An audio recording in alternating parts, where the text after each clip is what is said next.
Ang buhay ay do it yourself. Ay isang simpleng parirala pero malalim ang hulugan. Sa Tagalog, pwede itong ipaliwanag bilang ang buhay ay ikaw mismo ang gagawa. Ibig sabihin, hindi mo dapat hintayin na may ibang tao ang mag-ayos o magdesisyon para sa iyong buhay. Ikaw ang may responsibilidad, pagpili at paggawa ng landas ng sarili mong buhay.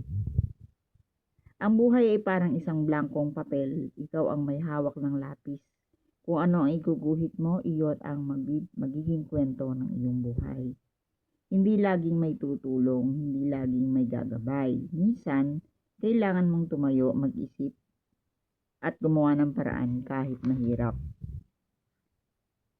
Ang do-it-yourself sa buhay ay mangangahulugang matutong umasa sa sarili, magdesisyon para sa sarili, harapin ang problema, magtrabaho para sa pangarap. Hindi ibig sabihin na hindi ka pwedeng humingi ng tulong. Ang ibig sabihin lang ay ikaw pa rin ang pangunahing gumagawa ng iyong kapalaran. Maikling kwento. Number 1, ang batang walang wala. May isang batang lalaki na umalis na lumaki sa hirap. Wala siyang pera, walang koneksyon at walang tutulong. Isang araw sinabi niya sa sarili niya, kung walang gagawa ng daan para sa akin, gagawa ko ng sarili kong daan. Nagtrabaho siya sa isang maliit na tindahan, nag-aral siya sa gabi at nag-ipon ng kaunting pera. Pagkalipas ng maraming taon, nagkaroon siya ng sariling negosyo. Nang tanungin siya kung sino ang tumutulong sa kanya, umiti siya at sinabi, maraming tumulong pero ang unang tumulong sa akin ay ang sarili ko. Maikling kwento number 2, ang sirang bangka. May isang mangingisda na may sirang bangka. Sabi ng mga tao sa kanya, maghintay ka lang ng tutulong sa iyo. Pero hindi siya naghintay. Kumuha siya ng kahoy, pako at lubid. Mag-isa niyang inayos ang bangka.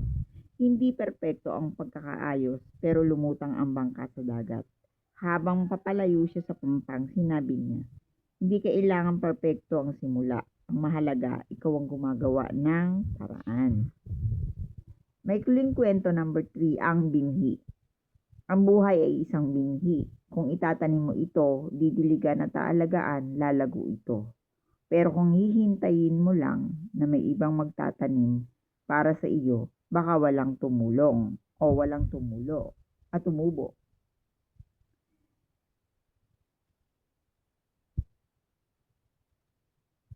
Maaaring may magtanim sa iyo, pero magbabayad ka ng labor.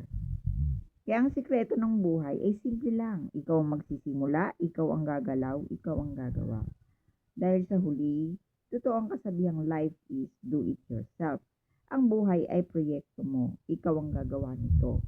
Maaaring hindi mo pinili kung paano nagsimula ang buhay mo, pero ikaw ang pipili kung paano ito magtatapos. Dahil sa huli, ang buhay ay simple lang.